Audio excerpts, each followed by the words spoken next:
Baking started really unexpected for me. I moved here to the United States about 22 years ago. I moved here from Russia. Al and I got married and settled in this rural Minnesota. Shopping for groceries, I wasn't able to find the bread that I really loved. I missed that bread. I missed that crusty exterior, chewy interior, freshly baked loaf. And I couldn't find it here anywhere. I did not know the name for it. And then my wonderful mother-in-law gave me this book that was called Artisan Bread in 5 Minutes a Day. And I loved it because I didn't have to buy bread in Canada anymore, and I didn't have to go to the cities to find it. I could bake it in my own kitchen. So it was really easy, very simple to do. I started baking it for our family and we loved it. And that's how it all started. That's how baking started, as a really fun hobby, necessity, something I missed from my childhood that I was able to recreate at home.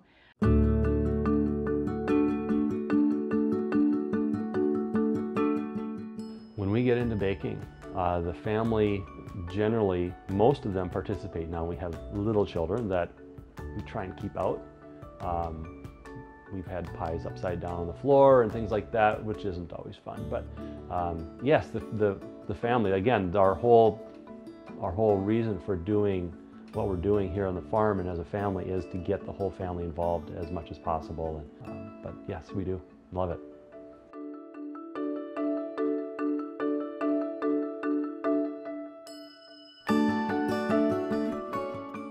So Dana's kind of our organizer.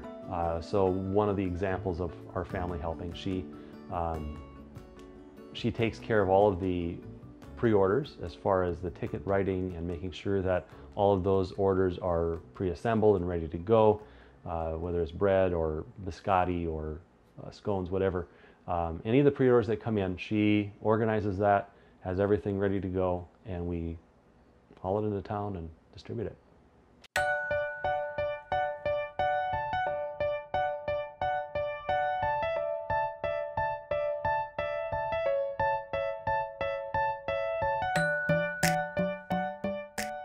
A business name was developed a few years ago.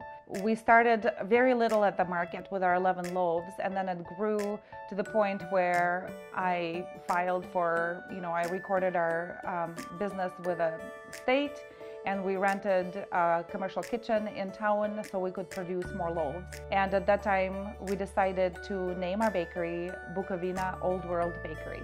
And the word Bukovina, I just love it. It's so beautiful, just rolls off your tongue, and there's a great story to it.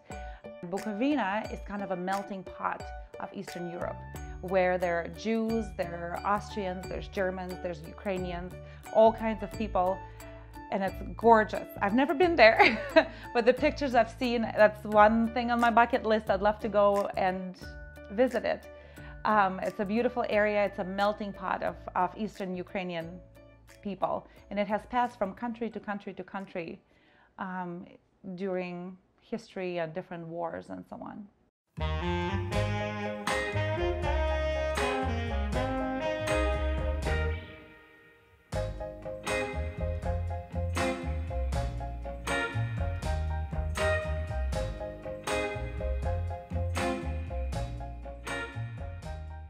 How our family started was well, you never know, right? When you're growing up and the decisions we make. So I ended up having the opportunity to go to Russia shortly after the Berlin Wall came down, Iron Curtain, in Eastern Europe.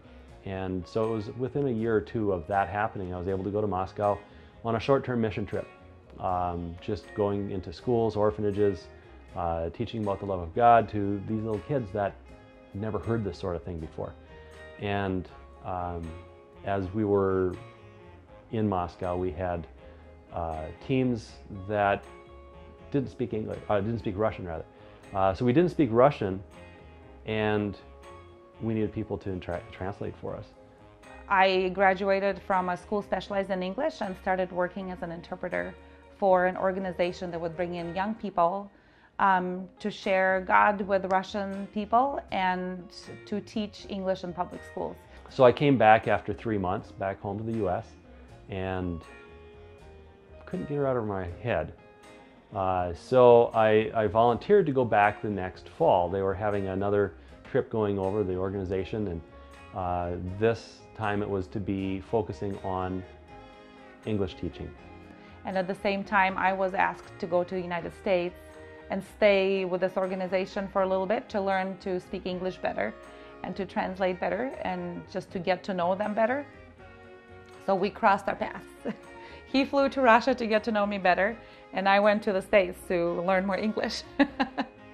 And I was in Russia by myself without her. She was over here. She didn't know that I had any interest in her.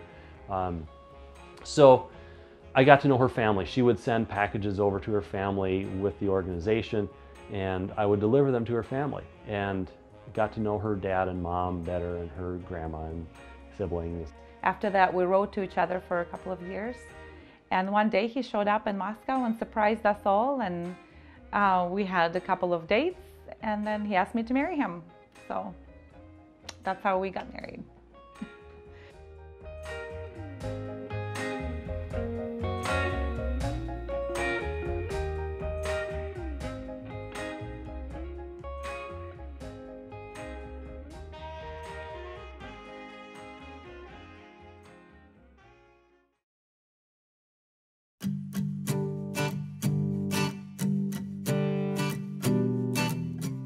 I wanted to start farming and to introduce my kids and family to what life on a farm means. And there's so many things that you can learn being on a farm, from mechanical things where if you have a problem, you can't just go to Walmart and replace it. You have to figure out how to fix it and make something work. Or maybe you need a special implement that doesn't necessarily exist. So you modify, you adapt and overcome. So those are the things we're trying to teach our family, is skills that they can take with them into their whole life.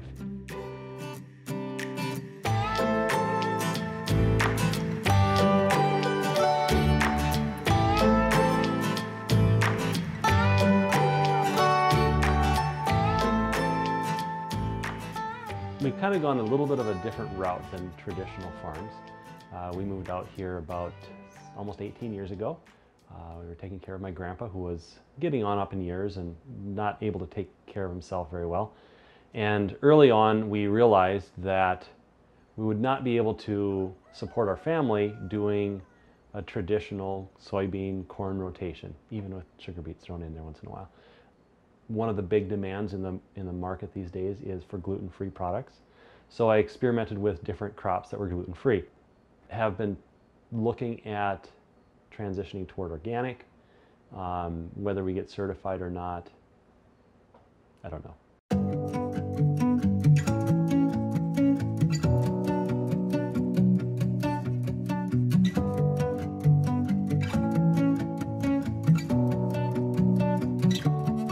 I see a big trend of people wanting to go back to what life was like 40, 50, 60 years ago, as far as where their food comes from. They want to know. That's one of the things I love about where we're at right now, where we're moving in the future, is that people can just come and learn and be part of what we're doing as much as they want, or as little as they want. We love building a community around what we do, whether it's baking bread or people coming out here and getting fresh produce, natural chicken, natural grass-fed beef. And then they stay a while, they stay and they linger and they chat with us, and we get into each other's lives, and the community happens. For us, it's really important.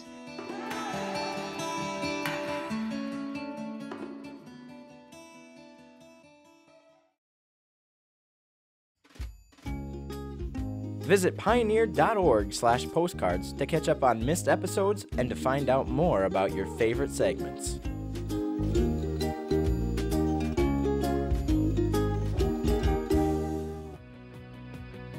This program on Pioneer Public Television is funded by the Minnesota Arts and Cultural Heritage Fund with money from the vote of the people of Minnesota on November 4th, 2008.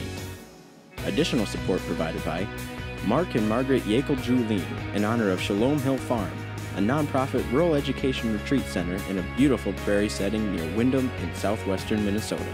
ShalomHillFarm.org. Live Wide Open, a regional movement that encourages people to make a great life for themselves in west central Minnesota. More at livewideopen.com. Alexandria, Minnesota, a year-round destination with hundreds of lakes, trails, and attractions for memorable vacations and events. More information at explorealex.com.